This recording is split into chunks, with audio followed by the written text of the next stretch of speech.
Hi, this is me, Aiden, or Flamingo the God, and we're going to be doing the deck profile or deck showcase, I guess, of another deck for my game, Wars Among Us.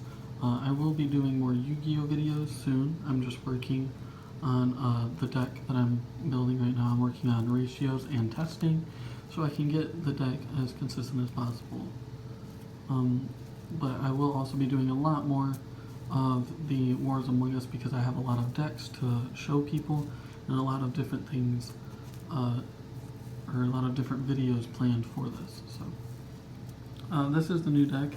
It's called Pharonics. They're kind of like mummified animals and stuff, and they look really cool. So we'll start off with the location. Pharonic Temple.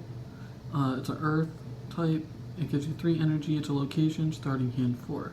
And its ability is up to twice a turn. Send 1 monster you control to the casting zone and summon 1 Pharonic monster from your hand.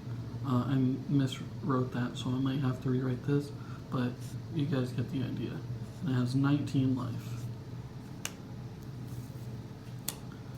For the monsters, we have Pharonic Scout. It is a level 3. It has 5 life and 3 attack, and its ability is, if this card is sent to the casting zone, destroy 2 cards in your opponent's hand. Next we got Pharonic Guard. They all have 5/3 stats except for the boss monsters, and they all cost 3 and they're all Earth type, so we'll just say the ability and the name. If this card is sent to the casting zone, gain 5 life and your opponent loses 2 life.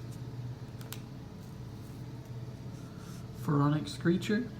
If this card is sent to the casting zone, summon 1 Pharonic card from your casting zone to the field. Pharonic Trotter. If this card is sent to the casting zone, all Pharonic monsters you currently control gain 2 attack. Pharonic Spirit. When this card is sent to the casting zone, take control of a monster your opponent controls. Pharonic Serpent. If this card is sent to the casting zone, destroy 1 monster on the field. That's how this deck works, is you kill your Pharonics and to do different abilities, and then they get effects when they die. So, Pharonic Hound, if this card leaves the field, add 1 Pharonic card from your deck to your hand. So he's kind of like the searcher for the deck. Pharonic Chaser. If this card is sent to the casting zone, draw 2 cards, then discard 1 card.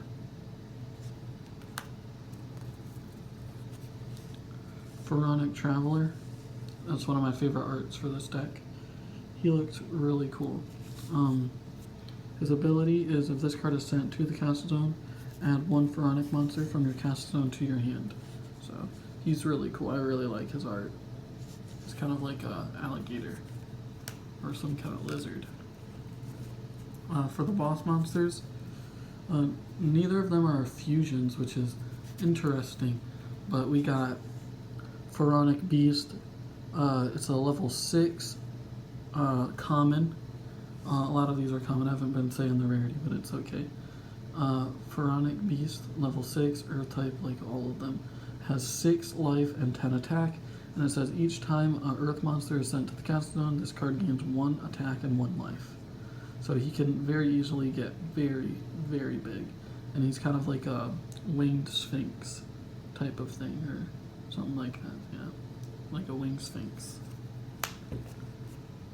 And then got their big boss monster, Pharonic Guardian, level 6, 10 life and 6 attack, Earth type. He is the rare, you can tell because there's a diamond in the corner.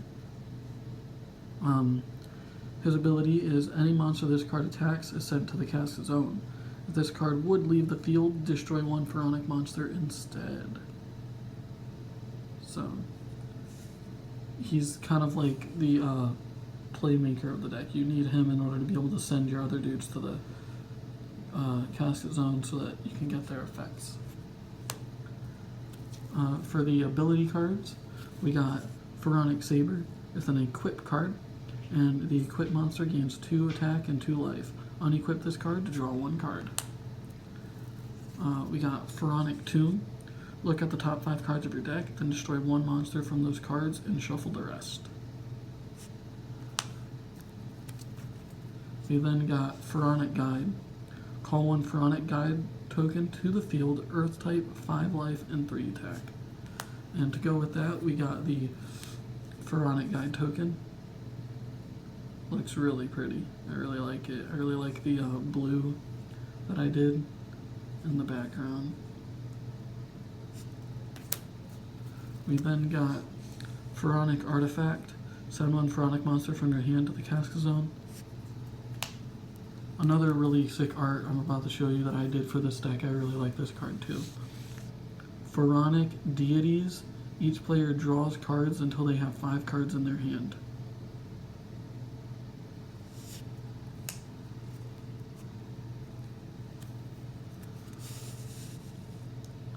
Then we got Pharonic Rift.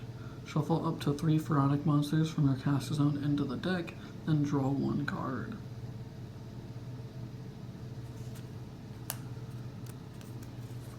We then got Pharonic Tablet.